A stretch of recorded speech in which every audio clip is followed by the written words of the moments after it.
नमस्कार। आकाश India show में स्वागत है। आज हमारे साथ हैं सत्संग की दुनिया में एक पहचान, एक ज्ञान, श्री गंगाराम साहेब जी, जो बताएंगे सत्संग के लाभ। आपको बहुत बहुत धन्यवाद। नमस्कार, आप हमारे चैनल में आए। गंगाराम साहेब जी, आप क्या बताएंगे, सत्संग होता क्या है? जी बताइए।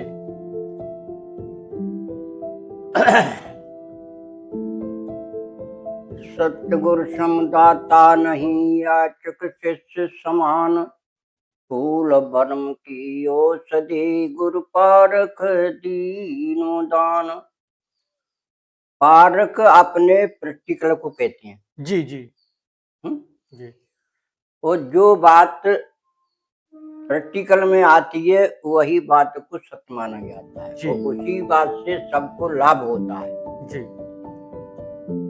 इसके विषय में महापुरुषों ने बताया है, टक्कलो दुर्मत दूर करो जी अच्छा जन्म बनाओ, जी। काग गौन गति छोड़ के हंस गमन चलिया। बिल्कुल बिल्कुल। इसका मतलब है जो जो काम बुराइयों में आते हैं, झूठ, निंदा, चुगली, जी छल कपट, जी मान अपमान, ये काम करने में अपने लिए हानि होती है।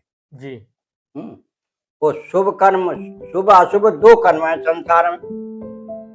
शुभ कर्म करने से लाभ होता है जी। और अशुभ कर्म करने से हानि होती है। जी जी। रामायण में भी बताया है कि सत्य संगत में बुद्ध बढ़े, झारोट में घास, तुलसी संग कुसंग में होय बुद्धि का नाश। बिल्कुल बिल्कुल। और एक चौपाई और करिए, पराधीन सपने सुगनाही, जी जी कर विचार देखो जगमान। इधर सिद्धांत में कहा है, कर बनिया बल आपनी, छोड़ बिरानी आस, तेरे आंगन नदिया बह, तू क्यों मर प्यास। जी जी।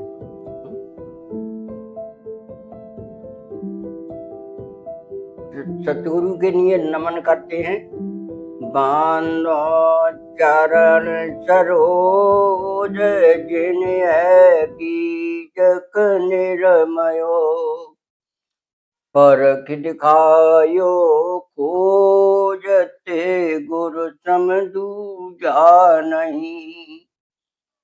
निर्णय दीन कृपाल, परख प्रकाशी तीर पद, पर खायो सब जाल, महादुखित जीव जानिके।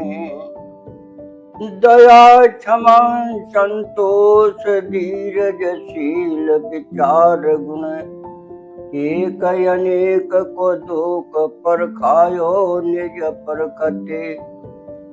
शरण शरण उदार सुख साहेब सुख रूप जो, कौटी का विस्तार तब पारक से कृपा निधि।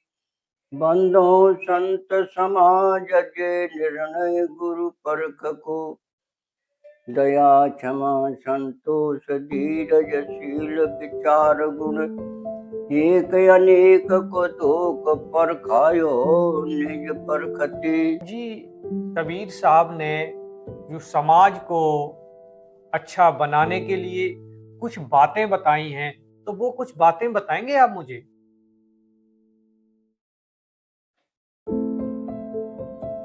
कबीर साहब ने समाज के चेताने के लिए जी जो संसार में भेदभाव फैले उनको सबसे पहले मना किया कि भेदभाव हटाओ, तब संसार के मनुष्यों का उद्धार होगा। जैसे कि वर्ण व्यवस्था, ऊंच नीच भेदभाव, जाति पात, छुआछूत, इनको जब तक नहीं हटाओगे तब तक मनुष्य सुखी नहीं रह सकता है। जी और अपने स्वयं स्वरूप को जानना है। जी। और कुछ कबीर साहब ने और कुछ और भी बातें बताई बहुत सारी। बहुत बताने में बहुत बड़ा विस्तार है। जैसे 2-3 बातें और बता दीजिए। हाँ, फिर कई एक बार में कहा है कि राम सुमिरे रण भिरे फिरे और की गेल मानुष की खोलरी ओढ़े प्रत्यय पैर। जी। जब के झगड़ा करते हैं तो ये नहीं जानते कि राम सबके अंदर रमा हुआ है। जी। है? तो दूसरे को क्यों मारते, उसमें भी राम है। जी। तो ये बिल्कुल अज्ञानता है। जी। जो कि बकरी को काट के खा जाती हैं, जी। मुर्गा को काट के खा जाती हैं, सुअर को भी खा जाते हैं। जी। तो ये मनुष्य ये मांसाहारी भोजनों को त्याग करे और शाकाहारी भोजन करे जब उद्धार हो सकता है। और जब तक मांसाहारी भोजन करेगा, नशा पत्ता करेगा, तब तक ये दुखी रहेगा। अच्छा, एक चीज और हमें आप बताइए, भगवान गौतम बुद्ध दुख के बारे में कहते हैं, तो कबीर साहब भी दुख के बारे में क्या कहते हैं? दुख से कैसे लोग मुक्त हो सकते हैं? दुख से मुक्त हो सकते आपस में सब एकत्रित रहें। अच्छा, एकजुट रहें। एकजुट आओगे और कह देते हैं कि लाख रोग की दवा संगठन कर लेना भाई। संगठन में सबसे बड़ी ताकत है और सबसे अच्छा सुख है। इससे बड़ा संगठन के बराबर रामायण में भी बताइए, सुमित संपत्ति नाना कुमति विपत्ति नाना। अच्छा, अब एक चीज हमें और बताइए, संगठित कैसे लोग रहें? क्या कोई तरीके हैं आपके पास संगठित रहने के?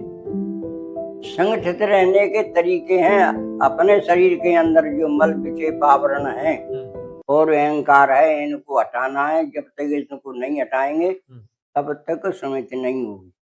अच्छा, जैसे क्या क्या हटाना चाहिए अपने आप अपने अंदर से, तब संगठन बनेगा, संगठित हम लोग रहेंगे? क्या क्या करना चाहिए? छल कपट झूठ निंदा चुगली अहंकार को हटाना है। ये इतने विकार जब तक नहीं हटाएंगे तब तक एकत्र हो नहीं सकते। अच्छा, तो आप हमें एक चीज बताइए कि दुख से मुक्त होने का ये कारण है, उपाय है कि आप संगठित रहें, लेकिन इंसान के अंदर कई प्रकार की गलत आदतें होती हैं जिसके कारण वो उन आदतों को हटा नहीं पाता और वो संगठित नहीं रह पाते हैं। तो हमें आप ये बताइए, वो ऐसा क्या एक साथ सारी गलतियां वो ठीक नहीं कर सकते, सारे दुखों को वो नहीं हटा सकते, वो ऐसा क्या धीरे धीरे प्रयास करें लोग जो दुखों से मुक्त हो जाए? छोटी छोटी क्या कमियां सुधारें धीरे धीरे? वो कहा है कि एक एक निर्वाणी जी। दो निर्वाणी जात जी। दो मुखों का बोल रखना तमाशा। जैसे कितनी अपने अंदर जो विकार हैं जी, उनको एक साथ त्याग कभी नहीं हो सकता है। जी बिल्कुल। एक एक करके त्याग करेंगे जी। तो धीरे धीरे सबका त्याग हो जाएगा। और सबसे बड़ी चीज बताई गई सत्संगत के ही द्वारा, संतों के ही द्वारा इस चीज का त्याग हो सकता है। नित्य सत्संगत जी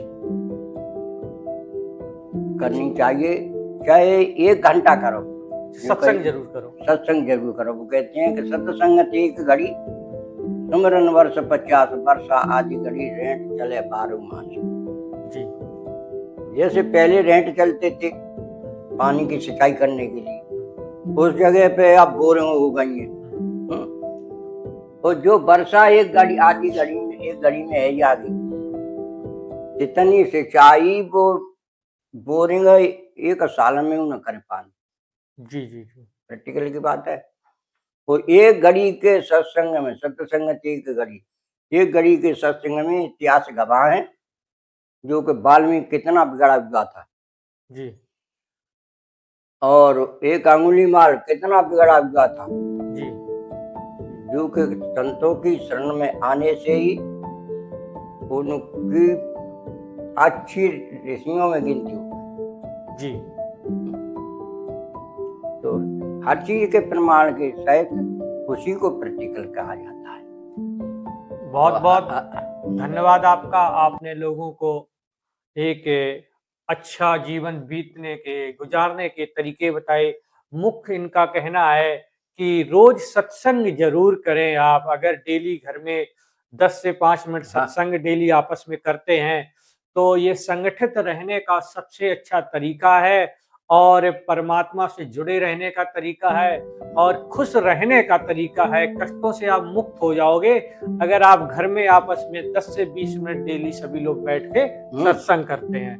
बहुत बहुत धन्यवाद।